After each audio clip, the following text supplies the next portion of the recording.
guys hear me? Awesome. Okay, I'm going to talk to you guys a little bit about how urbanization can influence gene flow and genetic drift. I'm currently a postdoc at the University of Toronto in Mark Johnson's lab. All right, so right now we're currently in the century of the city. At about 2008, more humans lived in urban areas than they did in rural areas. So 2008 is when we reached this critical mass for humans to be in urban environments. And in fact, we have seen a projection where in green here, these are human population in the rural areas, and in red is human populations in urban areas. And in 2010, this is when the data was collected. So we did see this very big increase in human populations, and then it was projected that it'll continue to increase. So urbanization is definitely a growing concern for a lot of reasons. One thing that we're finding is that we have this urban fragmentation model. And so as you move from this nice rural area, when we urbanize, we will fragment that population, and it becomes isolated patches of habitat. And this urban fragmentation model posits that as organisms try and cross through the urban matrix, they are blocked.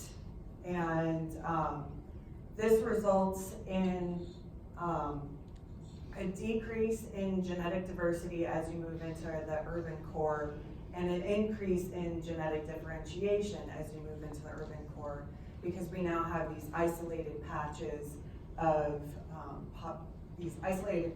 where populations are going to be in decline. However, there's a competing model called the urban facilitation model. And this one says that organisms are actually able to move across the landscape, and they're able to occupy both the urban and non-urban areas. And as a consequence of this, we have the opposite expectation for gene flow and genetic drift.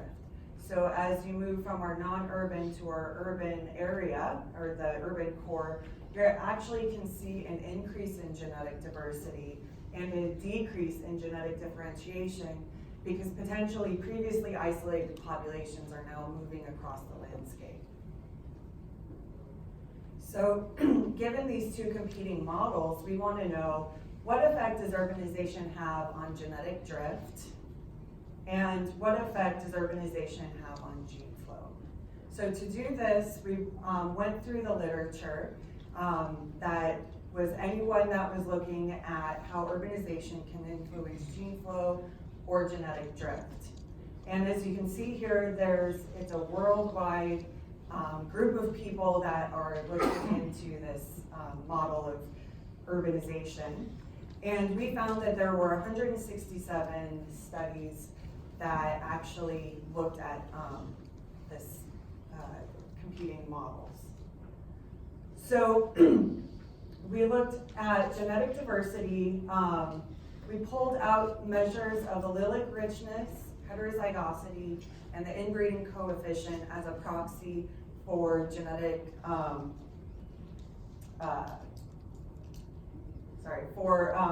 proxy of genetic drift. And then for gene flow, we were looking at FST as a proxy there. And these are basically the most common things that we found across those 167 papers. And so while there are other measures of genetic diversity and genetic differentiation, these were the most common that we could use to test our model. Additionally, we wanted to make sure that we captured all the different urban factors and biological factors that could also potentially be driving these patterns of gene flow and genetic drift. So we also pulled out a number of predictor variables. All right, so when we pulled these variables out, it's a little hard to see, but basically what we have is here are non-urban and here are urban populations, again pulled from that data set. And you can see that the majority here in blue, those are native organisms, and in orange, those are exotic organisms. So the majority of the organisms that we're looking at are things that are native to these urban areas. Next, we are looking at temperate versus tropical zones.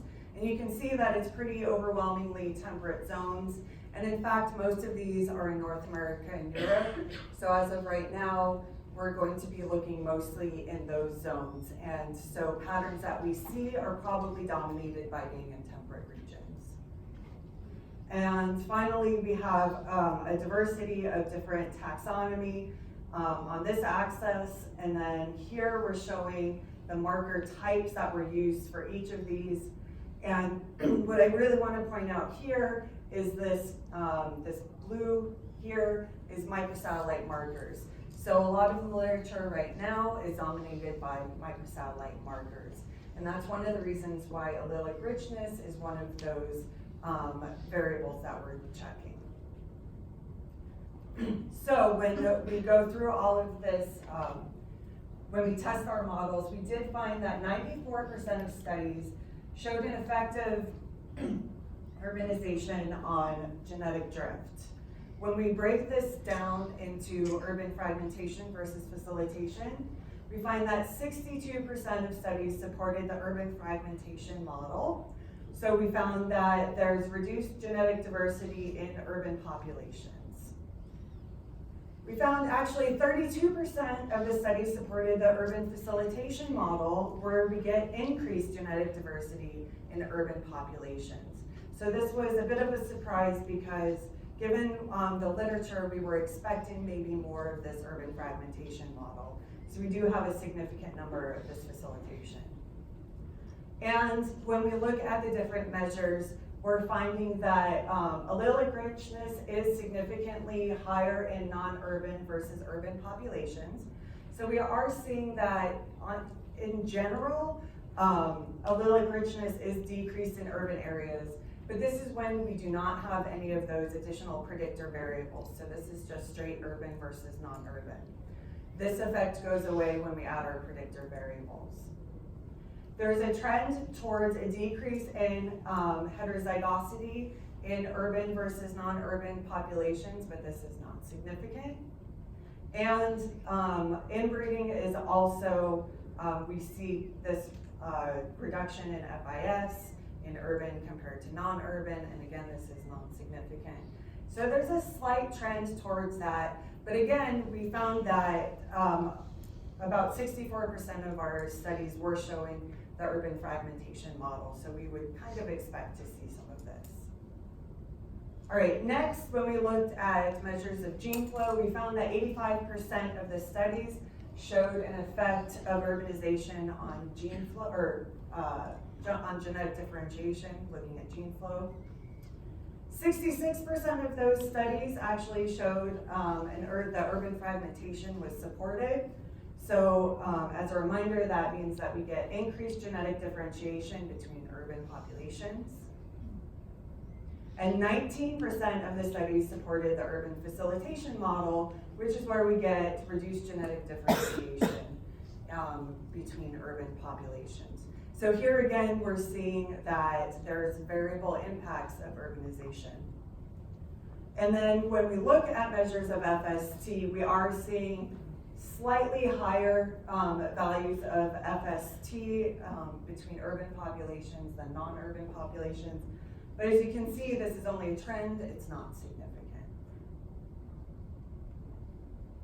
All right, so in conclusion, we're finding that 90% of our studies, over 90% of our total studies, are actually showing an association of urbanization on gene flow and genetic drift. Now, even though it's 90%, it's a variation between the facilitation and fragmentation. But this means that urbanization is having a pretty significant effect on organisms with regard to non-adaptive evolution. Given this, just a reminder that we have our fragmentation and facilitation models here. So we're showing support for both of them, and based on these two models is where we're getting 90% of our studies showing this. So one of the interesting things that we found within those studies when we're kind of teasing apart these patterns is that the response is actually species-specific and city-specific. So interestingly, when we look at the taxon, we're not finding that, let's say, birds are less affected by urbanization than plants, which are not as mobile, or a bug that might not be as mobile. So these do seem to be species specific. Also, we did find that even if you're looking within, like, let's say bees, you're gonna find that some bees do really well in urban habitats while others do not. So again, this is really specific to the type of species. One really interesting and fun thing that we have is that it's also city specific. So one of the things about urbanization, we like to think that it's a really nice replicate, that every city is going to be a replicate of evolution. However, we're finding that city size, how old a city is, the rapidness of urbanization, these can actually influence city dynamics. And because of that, cities are having different impacts on gene flow and genetic diversity. So you can find that actually one city is really good at promoting gene flow, while another city cuts off gene flow in an organism. And it can even be in the same organism that this happens. So these responses are very variable, and there's a lot of heterogeneity within that. So moving forward, what we want to do is look at more comparative studies for more similar species, whether that be by taxon or mobility. That's up to us to try and get at. And then we want to contrast more cities. Again, we have some very specific cities that are overrepresented in our analyses. So if we can try and get a broader range of cities, maybe we can really start to understand what's happening here. And with that, I'd like to thank everyone that helped and our funding agencies, and I'll take any questions.